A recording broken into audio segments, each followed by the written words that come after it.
semua, baik yang ada di rumah saat ini, siapapun kita, bahkan secara khusus buat jemaat GBI Kasih Karunia, saya mengajak kita untuk melihat kebenaran firman Tuhan di dalam kitab Ayub pasalnya yang ke-37, ayatnya yang pertama hingga ayatnya yang ke-24. Kitab Ayub pasalnya yang ke-37, ayatnya yang pertama hingga ayatnya yang ke-24 saya bacakan bagi kita semua, Bapak Ibu Saudara menyimak di dalam hati. Ayub pasal 37 ayat 1 hingga ayat yang ke-24. Kemuliaan Allah di alam semesta. Sungguh oleh karena itu hatiku berdebar-debar dan meloncat dari tempatnya. Dengarlah gegap gempita suaranya, guru yang keluar dari dalam mulutnya, yang melepaskannya ke seluruh kolong langit dan juga kilat petirnya ke ujung-ujung bumi. Kemudian suaranya menderu, ia membuturkan dengan suaranya yang megah. Ia tidak menahan kilat petir bila suaranya kedengaran. Allah membuturkan dengan suaranya yang mengagumkan. Ia melakukan perbuatan-perbuatan besar yang tidak tercapai oleh pengetahuan kita. Karena kepada salju ia berfirman, jatuhlah ke bumi, dan kepada hujan lebat dan hujan deras, jadilah deras. Tangan setiap manusia diikatnya dengan dibubuhi materai, agar semua orang mengetahui perbuatannya. Maka binatang liar masuk ke dalam tempat persembunyiannya dan tinggal dalam sarangnya. Taufan keluar dari dalam pembendaharaan dan hawa dingin dari sebelah utara. Oleh nafas Allah terjadilah es dan permukaan air yang luas membeku. Awan pun dibuatinya dengan air dan awan memancarkan kilatnya. Lalu kilatnya menyambar-nyambar ke seluruh penjuru menurut pimpinannya untuk melakukan di permukaan bumi segala yang diperintahkan. Ayat 13. Ia membuatnya mencapai tujuannya, baik untuk menjadi pentung bagi isi buminya maupun untuk menyatakan kasih setia. Berilah telinga kepada semua itu, hai Ayub, diamlah dan perhatikanlah keajaiban-keajaiban Allah. Tahukah engkau bagaimana Allah memberi tugas kepadanya dan menyinarkan cahaya dari awannya? Tahukah engkau tentang melayangnya awan-awan, tentang keajaiban-keajaiban dari yang Maha Tahu? Hai engkau yang pakaiannya menjadi panas, jika bumi terdiam karena panasnya angin selatan. Ayat 18. Dapatkah engkau seperti dia menyusun awan menjadi cakrawala, keras seperti cermin tuangan? Beritahukanlah kepada kami apa yang harus kami katakan kepadanya. Tak ada yang dapat kami paparkan oleh karena kegelapan. Apakah akan diberitahukan kepadanya bahwa aku akan bicara? Pernahkah orang berkata bahwa ia ingin dibinasakan? Seketika terang tidak terlihat karena digelapkan mendung, lalu angin merembus, maka bersihlah cuaca. Dari sebelah utara muncul sinar keemasan, Allah diliputi oleh keagungan yang dahsyat. Ayat 23, yang maha kuasa yang tidak dapat kita pahami, besar kekuasaan dan keadilannya. Walaupun kaya akan kebenaran, ia tidak menindasnya. Itulah sebabnya ia ditakuti orang. Setiap orang menganggap dirinya mempunyai hikmat, tidak dihiraukan. Puji Tuhan.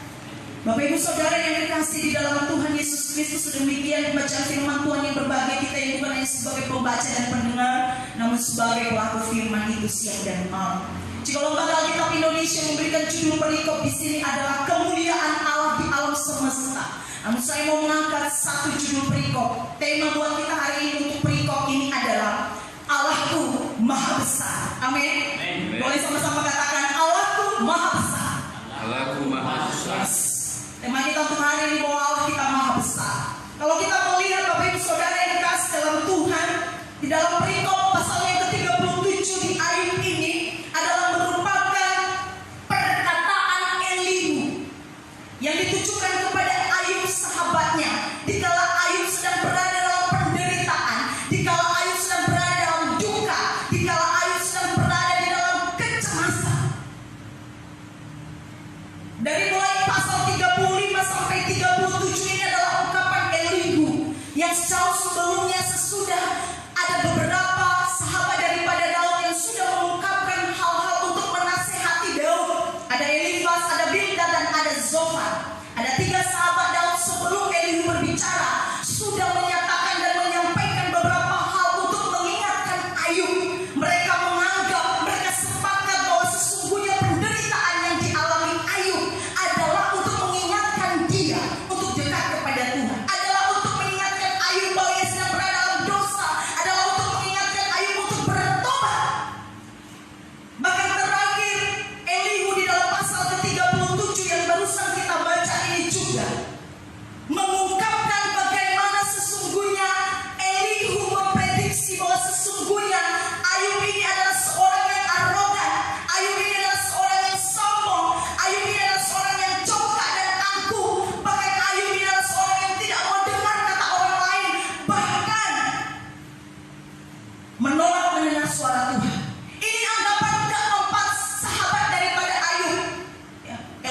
Bildad, dan Zofar, bahkan terakhir Elihu. Elihu adalah seorang yang paling muda dari antara mereka. Dan dia berani angkat bicara karena 3 orang sahabat Ayub sebelumnya tidak didengarkan oleh Ayub dan tidak dihiraukan. Mereka menganggap bahwa apa yang terjadi, malapetaka yang diderita oleh Ayub dan penderitaan yang dialami oleh Ayub itu akibat dosa Ayub. Mereka menganggap hal itu adalah akibat kebodohan Ayub, dan Ayub harus segera bertobat dan berbalik kepada jalan Tuhan. Tetapi Bapak Ibu Saudara yang kekasih dalam Tuhan, sementara kalau kita membaca dan melihat tentang Ayub dan kisah hidup Ayub, cukup bertolak belakang dengan apa yang ditujukan oleh keempat sahabat Ayub kepadanya. Sesungguhnya Ayub bukan seperti orang yang seperti apa yang dikatakan oleh sahabat-sahabatnya. Dia bukan seorang yang arogan. Kalau kita melihat dan membaca kisah Ayub, Ayub adalah seorang yang memiliki latar belakang yang dekat kepada Tuhan. Maka dikatakan dia adalah orang yang saleh. Ayub adalah seorang contoh orang benar yang juga menjadi kepala rumah tangga yang baik, bahkan seorang pengusaha yang super sukses. Kalau kita membaca kisah Ayub, melihat kisah Ayub ini, dia adalah seorang yang suka membantu fakir miskin. Dia suka membantu janda dan siapapun yang membutuhkan pertolongan, senang memberi kepada orang lain. Inilah pribadi Ayub yang sesungguhnya. Tahu bertolak belakang dan apa yang ditimpakan oleh beberapa sahabatnya terhadap Ayub itu terjadi oleh karena mereka melihat bahwa penderitaan yang dialami oleh Ayub sangat dahsyat saat itu. Bahkan tidak hanya sampai di situ, istri Ayub sendiri menambah penderitaan di dalam batin Ayub, sehingga ia boleh berkata kepada Ayub, "Kutukilah Allah-Allahmu itu. Apakah kau sudah gila? Sudah terlalu hebat penderitaan yang terjadi itu." Mereka tidak tahu bahwa segala sesuatu yang terjadi dalam diri Ayub adalah seizin Tuhan. Amin. Bapak Ibu Saudara yang dikasih dalam Tuhan, justru ketika Ayub menyenangkan hati Tuhan dan dia menghindari setiap bentuk kejahatan, di saat itulah iblis berkata kepada Allah, "Jika Ayub kehilangan semua yang dia miliki," maka iblis berkata, "Kita pastikan bahwa Ayub tidak akan lagi menjadi orang kudus dan benar." Iblis mau menjatuhkan Ayub dan berkata, "Kita mau lihat apakah dia akan terus memuji Tuhan, apakah dia akan terus dekat kepada Tuhan, atau dia akan mengutuki Allah penciptanya." Tapi apa yang terjadi? Allah mengizinkan semua itu. Amin. Allah mengizinkan semua itu. Di dalam Ayub pasal 1 ayat 21 jelas di situ bahwa Ayub tidak pernah mengutuki Allah. Ayub tetap percaya dan berpegang teguh kepada janji dan kesetiaannya kepada Tuhannya. Dengan penderitaan sehebat apapun yang dia alami, kehilangan berbagai banyak harta benda, bahkan anak-anaknya, kehilangan segala apa yang dia punya, Tuhan izinkan boleh terjadi dalam dirinya, tetapi dia tidak pernah mengutuki Allah. Dia tetap sembah Tuhan Allah. Dan selanjutnya tidak hanya sampai di situ, iblis kembali memohon untuk mengambil kesehatan Ayub. Allah izinkan lagi. Ya, kalau kita baca kisah Ayub, Allah izinkan. Allah izinkan kesehatan Ayub diambil. Ia memiliki penyakit berokan dan mungkin memang sudah terlalu parah dan sangat menyedihkan. Sehingga disitulah istrinya mulai mengatakan bahwa engkau sudah parah, kondisimu telah parah, dan kutuki sajalah. Engkau sudah melakukan segala sesuatu yang dikehendaki Tuhan, tapi toh juga penderitaan kau alami. Dan sampai di detik itu juga Ayub tidak pernah berkata bahwa Tuhan tidak ada. Bapak Ibu Saudara yang dikasih dalam Tuhan, pasal 37 ini adalah ungkapan dari Elihu untuk membela Allah. Sahabat Ayub ini berbicara dalam keangkuhan yang terselubung. Sesungguhnya dari ayat pertama sampai ayat yang ke-24 tidak ada yang salah dalam perkataan Elihu sesungguhnya. Tetapi di balik perkataannya itu ada nilai kesombongan yang terselubung di dalam diri Elihu untuk mengungkapkan perkataan-perkataan yang memukul Ayub. Hari-hari ini ada banyak sekali orang suka menghakimi sesamanya. Hari-hari ini ada banyak sekali orang yang suka mencari kesalahan sesamanya. Bahkan yang tidak didapat kesalahan pun tetap dijadikan sebuah kesalahan. Ini yang terjadi dan sudah dialami oleh Ayub. Elihu mencoba untuk memperkatakan bahwa sesungguhnya Ayub engkau kembali kepada Allah. Sesungguhnya Elihu tidak melihat apa yang sedang dialami oleh Ayub adalah seizin Tuhan. Sekali lagi ada hal keangkuhan dan kesombongan yang terselubung di balik setiap ucapan Elihu kepada Ayub. Sesungguhnya Bapak Ibu Saudara, Allah kita adalah Allah yang transenden, artinya jauh melampaui pikiran manusia. Dan itu yang Elihu tidak tahu. Perkataan-perkataan yang Bapak dari ayat pertama sampai ayat yang ke-28 sekali lagi saya mau katakan itu benar, itu tidak salah. Tetapi penyerapan daripada perkataan Elihu inilah yang salah. Sasarannya salah. Sesungguhnya perkataan-perkataan yang diungkapkan kepada Ayub karena apa? Ayub sudah hidup di dalam kesalehan akan Tuhan, dan segala sesuatu yang terjadi dalam dirinya bukan karena dosa, bukan karena akibat yang jauh daripada Tuhan, bukan supaya ia bertobat dan berbalik kepada Tuhan, tetapi apa? Ketika Tuhan mau menyatakan kemuliaannya. Amin. Ini yang terjadi. Bapak Ibu Saudara yang kasih dalam Tuhan, Elihu secara tidak langsung memperkatakan dan berpendapat bahwa Allah membiarkan Ayub menderita. Elihu berpendapat dan tidak sengaja mengungkapkan bahwa agar Ayub harus bertobat. Pasal 36 ayat 22, 36 ayat 23, 36 ayat 24. Elihu menuduh Ayub. Elihu menganggap Ayub sudah tidak tunduk kepada Tuhan dan sudah menuduh Tuhan tidak adil. Elihu menganggap bahwa pembicaraannya kepada Ayub adalah suatu pembicaraan yang benar, bahwa sesungguhnya Ayub sudah menuduh Tuhan tidak adil terhadap dirinya. Tapi sebenarnya itu salah. Sekali lagi, ada banyak hal penderitaan yang boleh dialami setiap orang. Ada banyak penderitaan yang bisa dialami beberapa orang yang hidup takut akan Tuhan. Untuk apa? Perlu kita ketahui bahwa ada beberapa hal mengapa orang benar menderita. Ada banyak orang yang mengatakan bahwa hari ini jika orang sudah hidup dalam Tuhan, jika orang sudah hidup memang benar dalam Tuhan, kenapa dia diizinkan menderita? Ada banyak orang berpendapat bahwa setiap orang sudah hidup dalam Tuhan dan hidup di dalam kekudusan Tuhan tidak akan pernah menderita.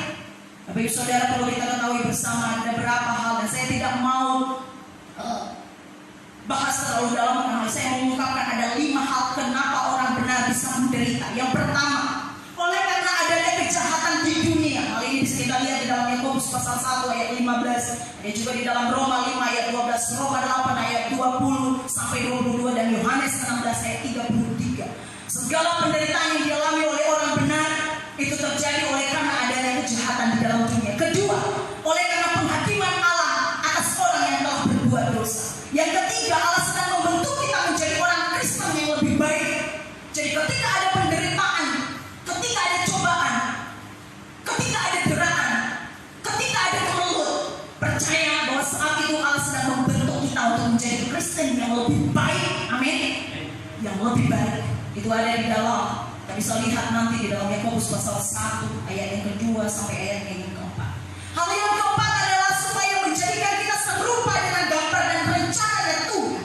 Itu ada dalam Roma 8 ayat 28 sampai 29. Kemudian yang terakhir, kenapa orang benar bisa mengalami penderitaan? Hal yang kelima, agar melalui penderitaan itu nama Allah dipermuliakan. Dari Efesus pasal 1 ayat 11 dan Roma 11 ayat 36.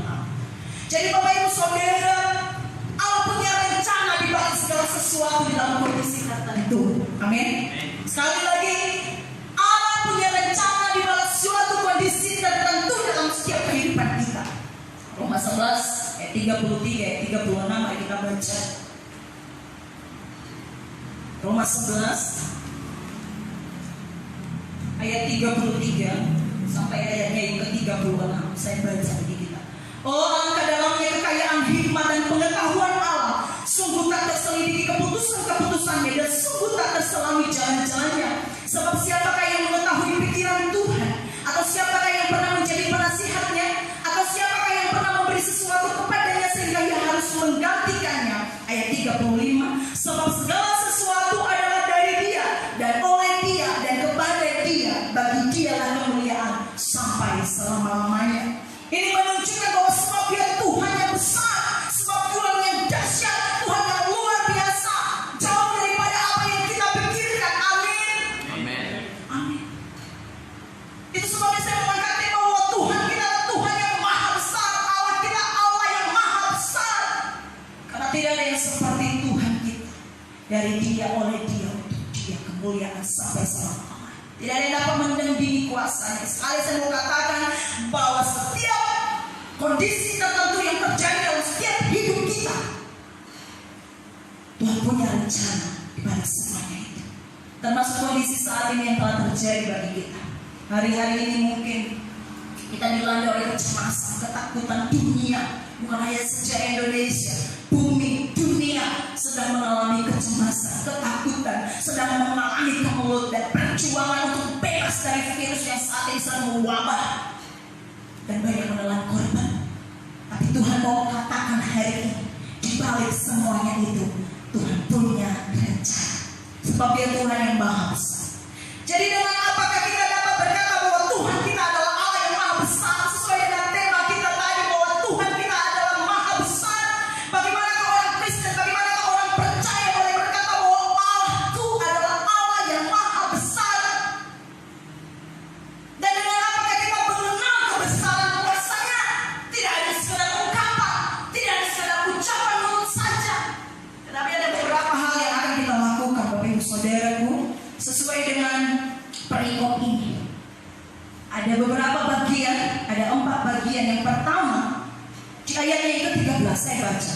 Ia membuatnya mencapai tujuannya, baik untuk menjadi pentung bagi isi buminya maupun untuk menyatakan kasih setianya. Pertama adalah ketika kita percaya semua yang terjadi ada dalam kendali Tuhan, maka disitulah Tuhan yang maha besar itu akan bekerja dalam hidup. Amin. Amin.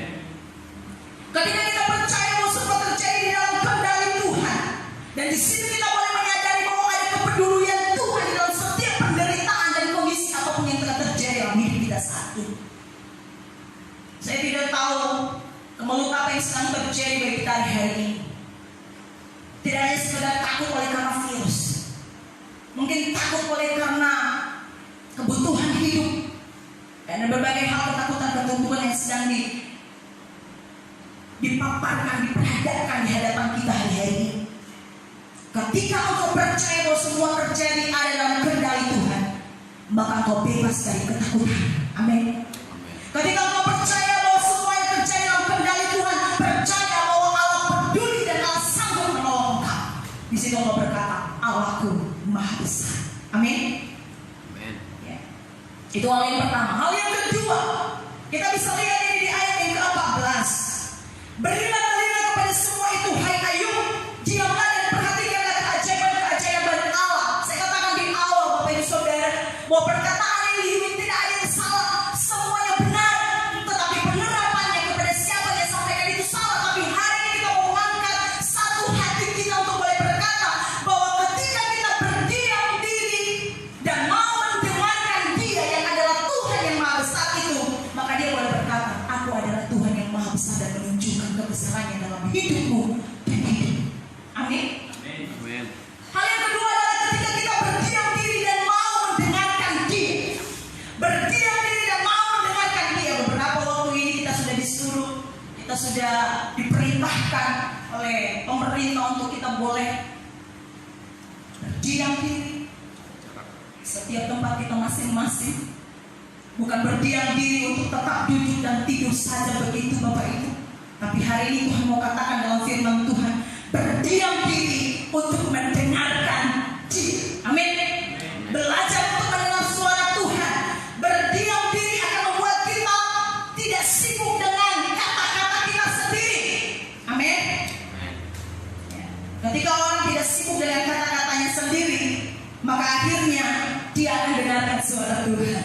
Haleluya. Mungkin kita banyak mengatakan begitu banyak kata-kata, mengatakan banyak sekali hal-hal yang membicarakan tentang Allah, tapi jauh di lubuk hati kita tidak punya waktu untuk mendengar suara Tuhan. Hari ini Tuhan mau katakan, ketika kau mau berdiam diri, dengar suaranya. Atau kau mungkin berkata, saya sudah terlalu banyak berbicara tentang Allah, tetapi mungkin berbicara terlalu sedikit kepada Allah. Amin. Itu berbeda ya Bapak Ibu. Banyak membicarakan tentang Allah, tetapi terlalu sedikit berbicara kepada Allah. Saya secara pribadi menyadari hal ini, dan waktu yang diberikan kepada kita dalam beberapa waktu ke depan ini adalah waktu yang tepat untuk kita boleh berbicara kepada Tuhan. Amin. Dalam keheningan hati Allah berbicara kepada kita. Dari situ kita bisa lebih kenal Allah. Dari situ kita bisa melihat kebesaran dan kemuliaannya. Ada satu lagu kan, aku berdiam di keheningan, di kesunyian baik Tuhan.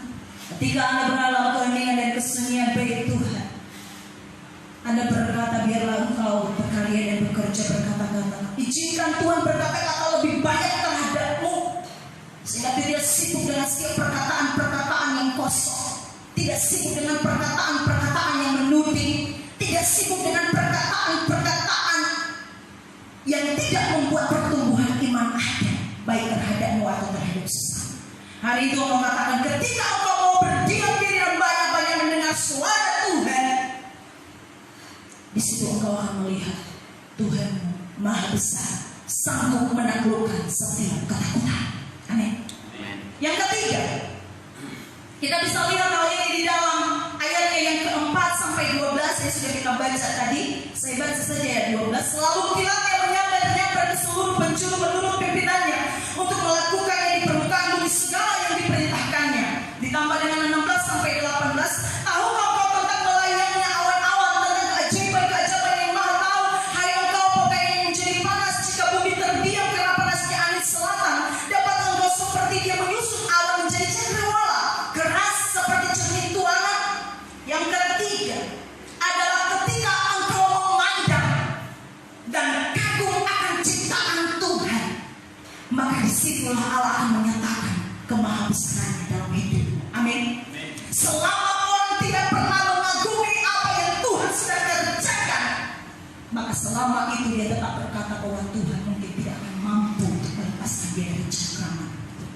Tapi selama orang kagum terus dan kagum terus akan ciptaan Tuhan, akan ciptaan Allah yang dahsyat dan sempurna, perfect, maka di dalam kekagumannya itu atas penciptaan itu, maka Tuhan akan memberikan hikmat, memberi tanda-tanda tentang apa yang akan terjadi. Bapak Ibu Saudara yang kekasih, Tuhan selalu memberi tanda-tanda dalam hidup kita, bahkan termasuk kepada keadaan dunia saat ini. Kalau kita lihat di dalam Injil Lukas 21 ayat 25, kita baca di dalam Injil Lukas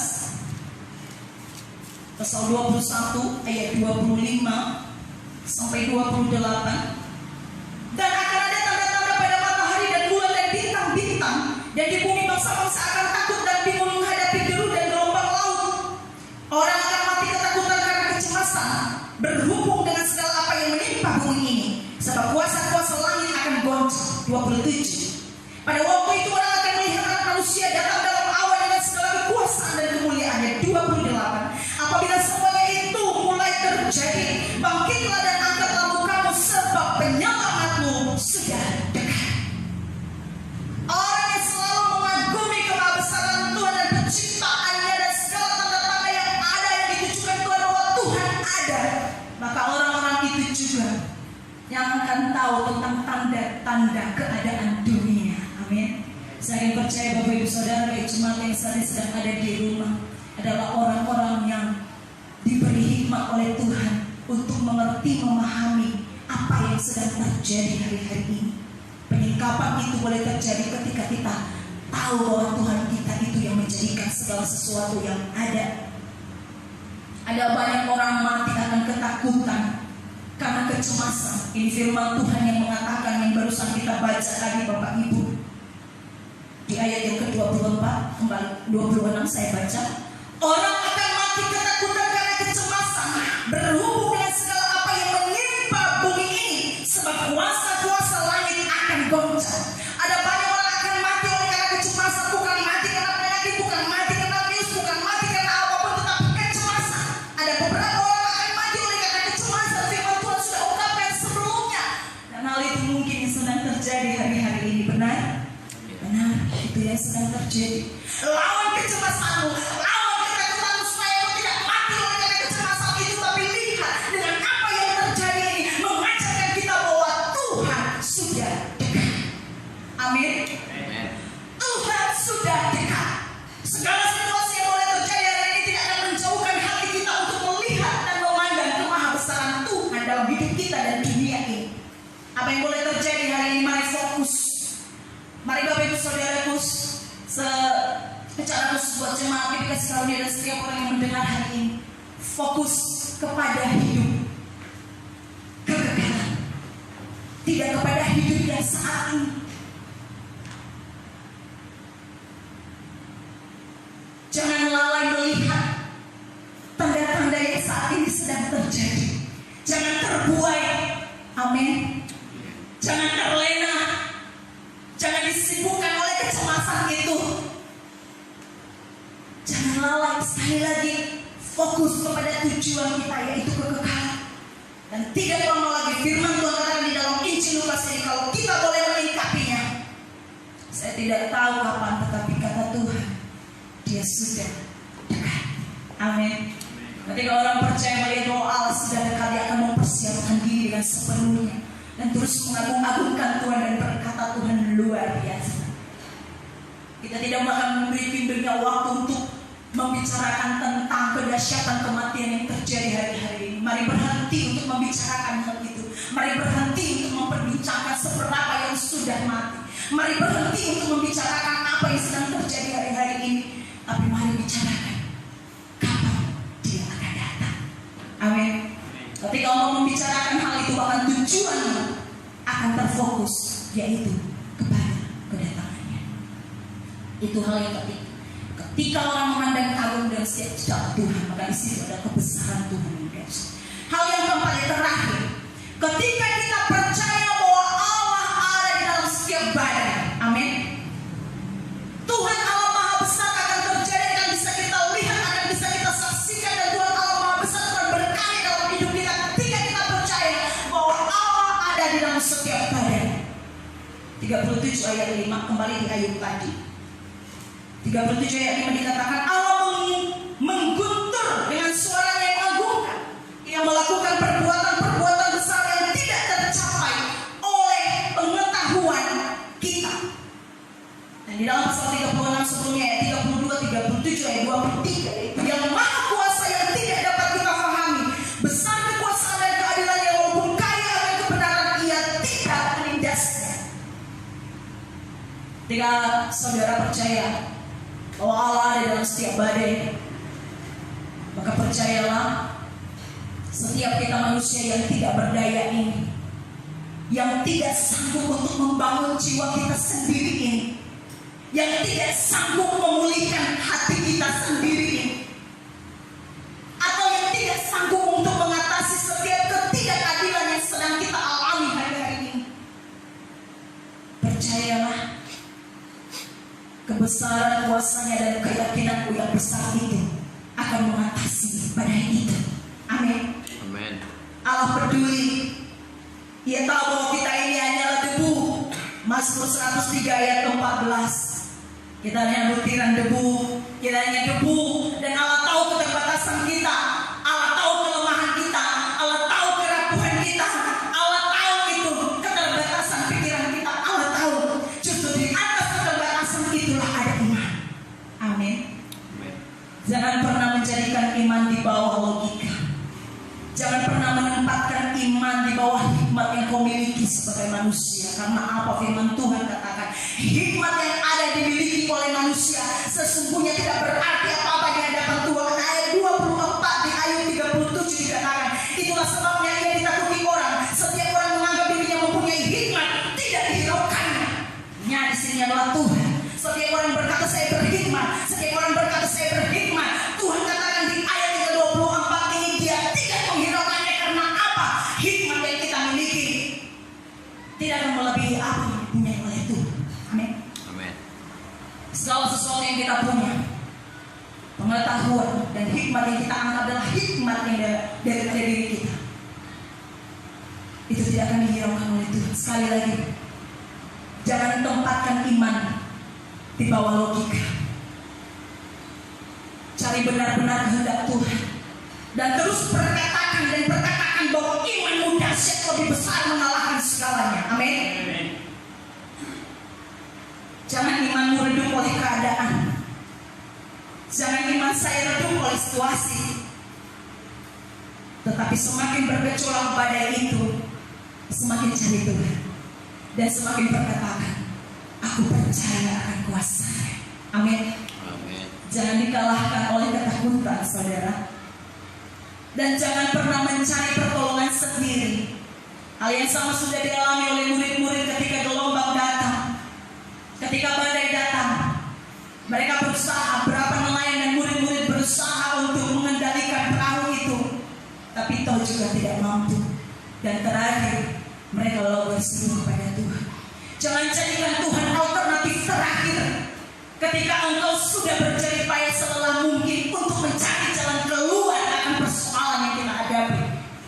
Lalu kembali kepada Tuhan. Tuhan tidak mau dijadikan alternatif terakhir. Jadikan Tuhan di atas segalanya dalam persoalanmu. Jadikan Tuhan di atas segalanya yang sanggup mengatasi badai itu. Maka kemenangan akan menjadi milik dan bagian kita bersama. Amin.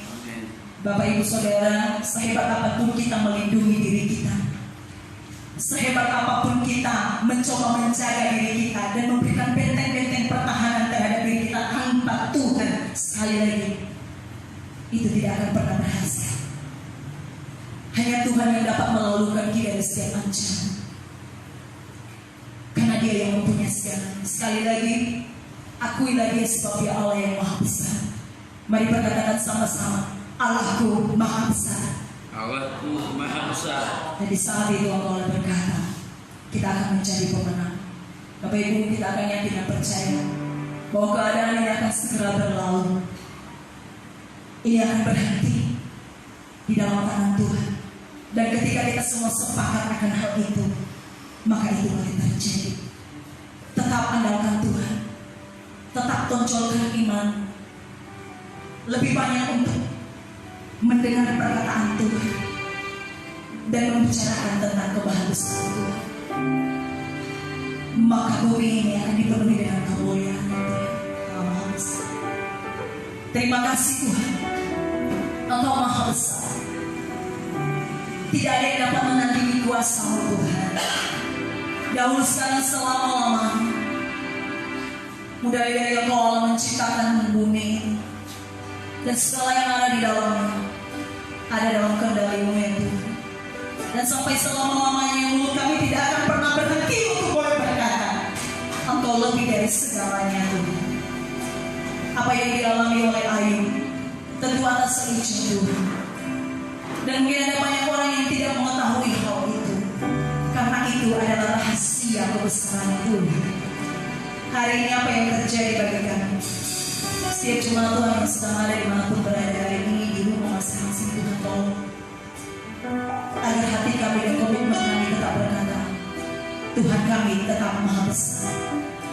Dan kami akan terus berkata iman kami di atas segala yang ada. Tuhan di atas segala. Ampuni kami jika kerap kali kami sulit untuk kagum akan apa yang Tuhan jadikan. Ajar kami melihat segala yang ada dengan kekaguman Tuhan. Dan lewat itu kami akan boleh memperkatakan bahwa Tuhan kami dahsyat. Terpuji Allah Bapa, di dalam nama kami berdoa, kami bersyukur atas firman yang memberkati kami. Haleluya. Amin.